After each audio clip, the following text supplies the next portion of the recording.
Wow, super ಅಲ್ಲ? Super ಆದ ಅದ್ಭುತ ರುಚಿಯ ಪಕೋಡ ರೆಡಿ ಆಗಿದೆ. ನೀವು ತಪ್ಪದೆ ಟ್ರೈ ಮಾಡಬೇಕು ಒಂದ್ಸಲ. ತಿನ್ನೋರು ಮಾತ್ರ, ಇಲ್ಲ ಅಂದ್ರೆ ಚಿಕನ್ ಅಲ್ಲಿ ಕೂಡ ಇದೇ ಮಸಾಲೆ ಹಾಕಿ ಮಾಡ್ಕೋಬಹುದು. ತುಂಬಾ ಅದ್ಭುತವಾಗಿರುತ್ತೆ. ನಮಸ್ತೆ ಎಲ್ಲರಿಗೂ, ಎಲ್ಲರನ್ನು ಸುಸಿಸ್ ಕಿಚನ್ಗೆ ಸ್ವಾಗತ ಮಾಡಿಕೊಂಡು ಇವತ್ತು ಅದ್ಭುತವಾದ ರೆಸಿಪಿ ಮಾಡ್ತಾ ಇದ್ದೀನಿ. ಬನ್ನಿ ಹೇಗ್ ಮಾಡೋದು ನೋಡೋಣ.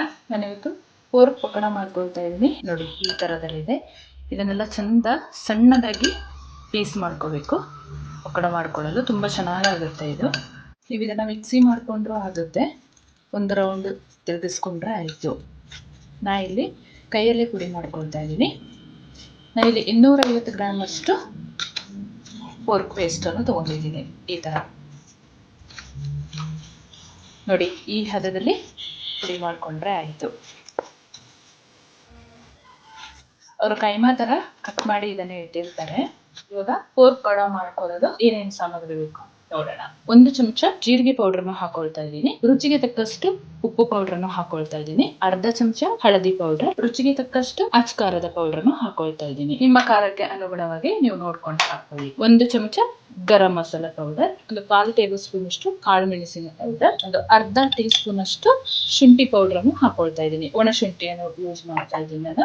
2 ಚಮಚ ಕಾರ್ನ್ ಫ್ಲೋರ್ ಅನ್ನು ಹಾಕೊಳ್ತಾ ಇದ್ದೀನಿ. 2 ಚಮಚ ಅಕ್ಕಿ ಹಿಟ್ಟು, 2 ಚಮಚ ಕಡಲೆ ಹಿಟ್ಟನ್ನು ಹಾಕೊಳ್ತೀನಿ. 4 ಈರುಳ್ಳಿನ ಈ ತರ ಸಣ್ಣದಾಗಿ ಕಟ್ ಮಾಡಿ ಇಟ್ಕೊಂಡಿದ್ದೀನಿ. ಅದನ್ನ ಸೇರಿಸ್ಕೊಳ್ತಾ ಇದ್ದೀನಿ. ಚಂದ ಈ ಹಿಟ್ಟು ಮಸಾಲೆ ಜೊತೆ ಮಿಕ್ಸ್ ಮಾಡ್ಕೋಬೇಕು.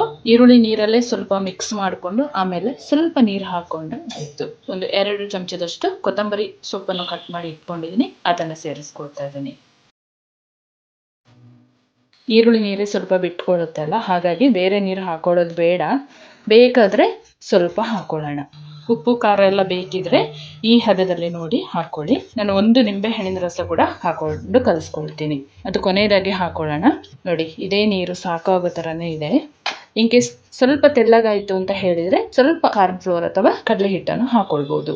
ನೋಡಿ, ಈ ಥರ ಉಂಡೆ ಮಾಡುವ ಹದದಲ್ಲಿ ಕಲಿಸ್ಕೊಂಡ್ರೆ ಆಯಿತು.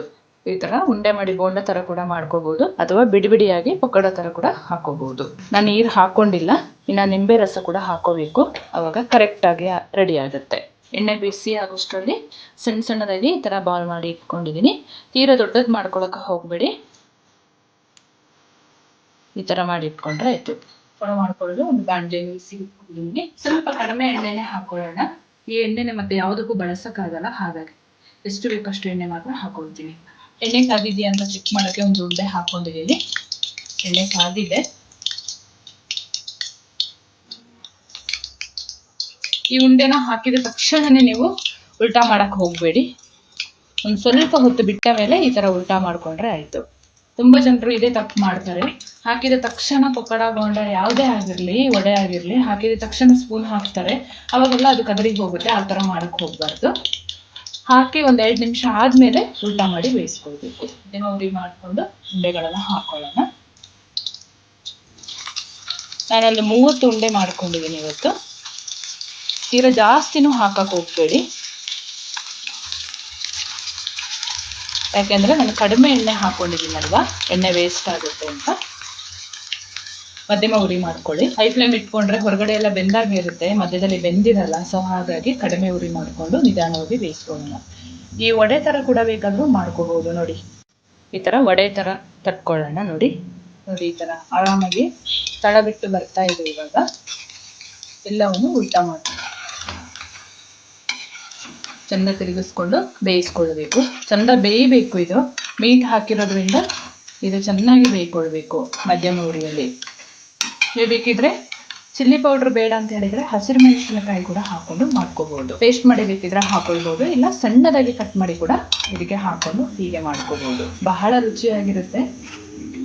ಇದು ತಿನ್ನೋರಿಗೆ ಮಾತ್ರ, ಪೋರ್ಕ್ ತಿನ್ನೋರಿಗೆ. ಇಲ್ಲ ಅಂತ ಹೇಳಿದ್ರೆ ಸೇಮ್ ಮಸಾಲೆ ಹಾಕಿ ಚಿಕನ್ ಅಲ್ಲಿ ಕೂಡ ಮಾಡ್ಕೋಬಹುದು. ಚಿಕನ್ನ ಸಣ್ಣದಾಗಿ ಗುಡಿಸ್ಕೊಂಡು ಬಂದ್ರೆ ಆಯ್ತು. ರೆಡಿ ಆಗಿದೆ. ತಗೊಳ್ಳೋಣ ಈಗ.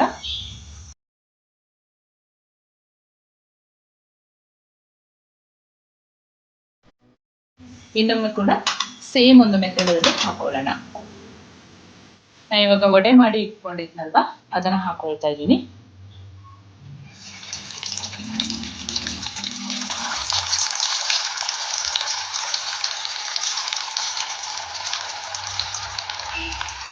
ವಡೆ ಕೂಡ ರೆಡಿ ಆಯ್ತು, ತಗೊಳ್ಳೋಣ ಇದನ್ನ.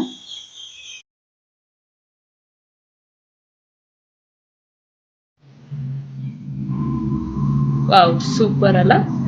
ಸೂಪರ್ ಆದ ಅದ್ಭುತ ರುಚಿಯ ಪಕೋಡ ರೆಡಿ ಆಗಿದೆ. ನೀವು ತಪ್ಪದೆ ಟ್ರೈ ಮಾಡಬೇಕು ಒಂದ್ಸಲ, ತಿನ್ನೋರು ಮಾತ್ರ.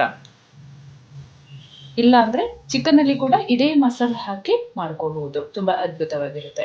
ಅದ್ಭುತವಾದ ಪೋರ್ಕ್ ಪಕೋಡ ಅಥವಾ ವಡೆ ಬೋಂಡ ಏನ್ ಬೇಕಾದ್ರೂ ಕರಿಬಹುದು, ರೆಡಿ ಆಗಿದೆ.